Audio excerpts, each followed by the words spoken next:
have been talking recently, especially after the retreat, about what is post-big thing life. Post-big thing life. So you have your big thing. What's after the big thing? One of the ways we went about addressing this at the retreat was just to ignore your big thing and address you as if you were in post-big thing life. It was effective. We were able to hold that energetic so that you all that were there could taste it, could see what it feels like to be in post-big thing. And since then, we've been working with anyone who does come, whether they were at the retreat or not, on this same idea. Post-big thing life is full of uncertainty. That's the agreement, is that only where there is uncertainty do you have the potential for change. Infinite possibility, exploration of the new. Where it's uncertain. If you're trying to control, you limit. And you use old patterns to address the current moment. That's the only thing you have to work with, so that's all you do. Right? Okay, so if you want to live in post-big thing life and you want to live in a place where you have change and transformation, you have to make good friends with uncertainty, and we've been working on that. And you also have to relax. So you take a freaking chillax, as like Veronica likes to say. She likes chillax. Have a chillax. What do we mean by have a chillax? The temptation in uncertainty is to react with control. Control looks like tension, stress, focused intensity, body, that stuff. The more you are in uncertainty, the more you must relax in uncertainty. We have said it before, abide in the discomfort you experience. However, we would like now to start looking at relax in the uncertainty you experience. Relax in the uncertainty you experience, because we think it was Eloheim who said, uncertainty doesn't care whether you're relaxed or tense. It's still going to feel like uncertainty. So you may as well be relaxed as much as you can. That's the next step. The next step is to experience relaxation in uncertainty. Until you can address uncertainty from more of what we've called neutral observation, or we're just addressing as relaxed, you won't actually be in uncertainty completely. You're still fighting it if you're in control, if you're in worry, if you're in certainty or else, right? None of that is actually embracing the complete truth of uncertainty. And until you let the reality of uncertainty deeply into you in a non-resistive way, it is going to be very difficult for you to actually get what we're trying to get to. And what we're trying to get to is the realization that there isn't such a thing as a trigger, the realization that there is only really you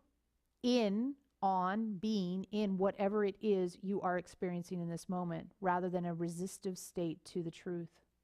You don't want to be in resistance to the truth anymore. So the truth that you own is the truth that the survival instinct has been hiding from you, or trying to hide from you, which we're labeling uncertainty, which looks like I don't know what the next moment is. The survival instinct would have you be afraid of that fact. The truth of the matter is, it's a fact regardless of whether you're afraid of it or not. So you may as well try out the idea of not being afraid of it. Okay? All right. We're going to let Elohim come in and tell you more all about that. You're welcome.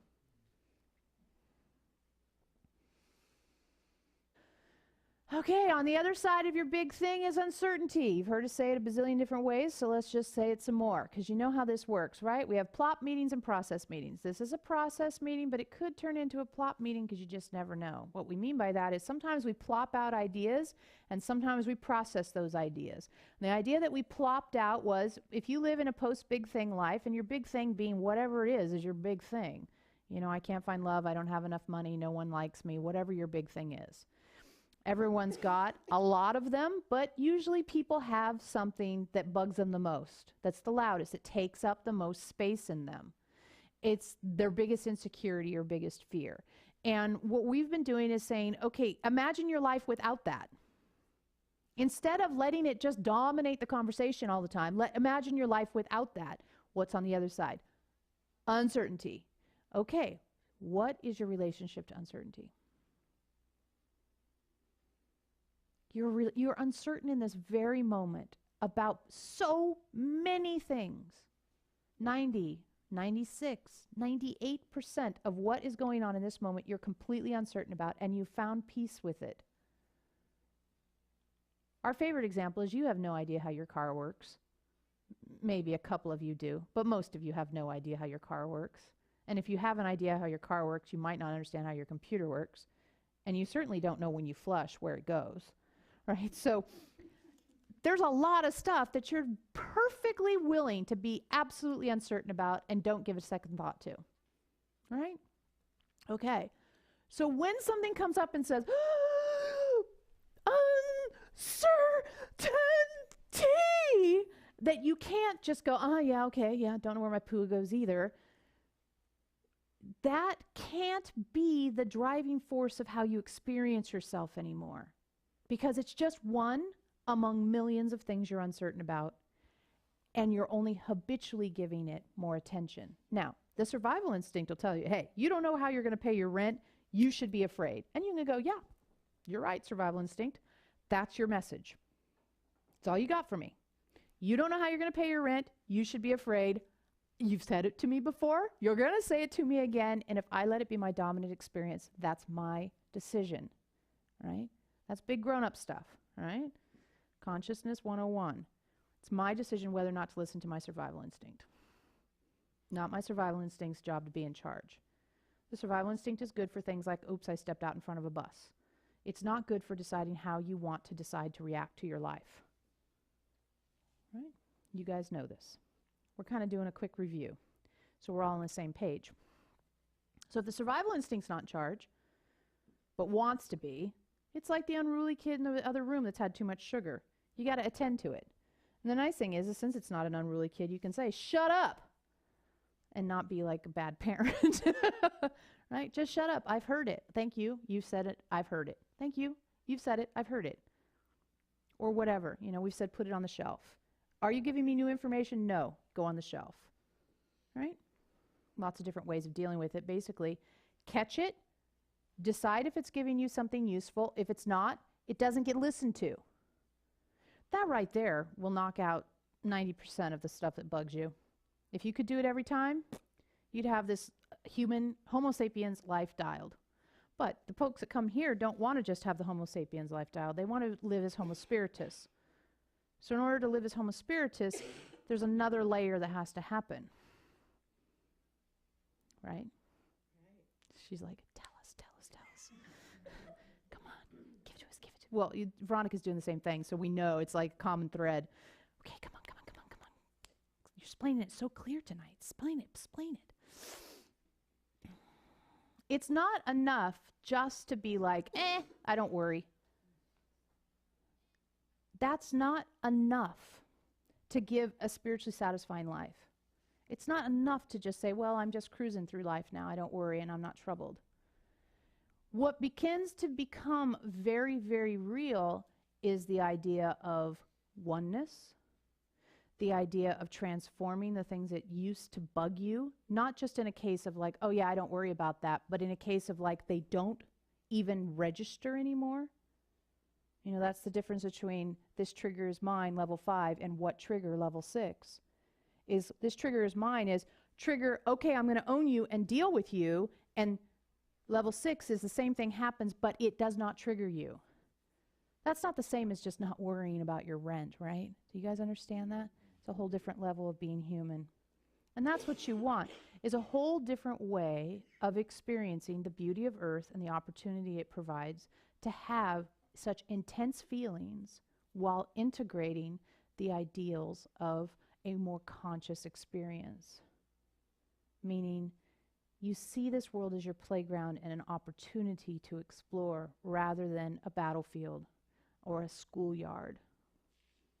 Because really, aren't you bored with that? Yeah. Like, oh, this is another lesson. You hear how often we say the word lesson?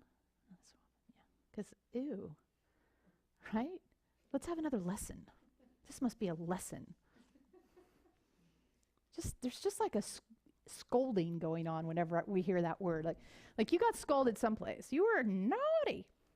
So if instead of lessons and instead of the idea of just trying to be a real good Homo sapiens, we instead want to embrace the ideals of Homo spiritus, the opportunity is to have an embracing of uncertainty on a level that has yet to be experienced.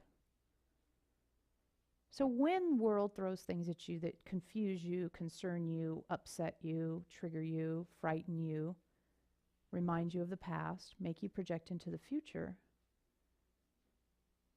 what we're finding is very helpful is to go, oh, there's uncertainty, and give it that name, because then you can say, it's not fear, it's not anger, it's not confusion, it's not frustration, it's just uncertainty with a different face, because if it gives a different face, the survival instinct has another little hook to put in me.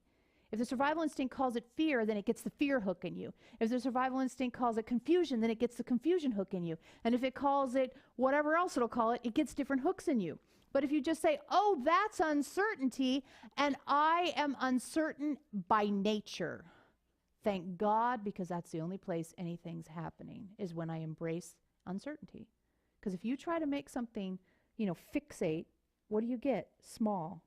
If you open to uncertainty, what do you get? Big. Do you understand?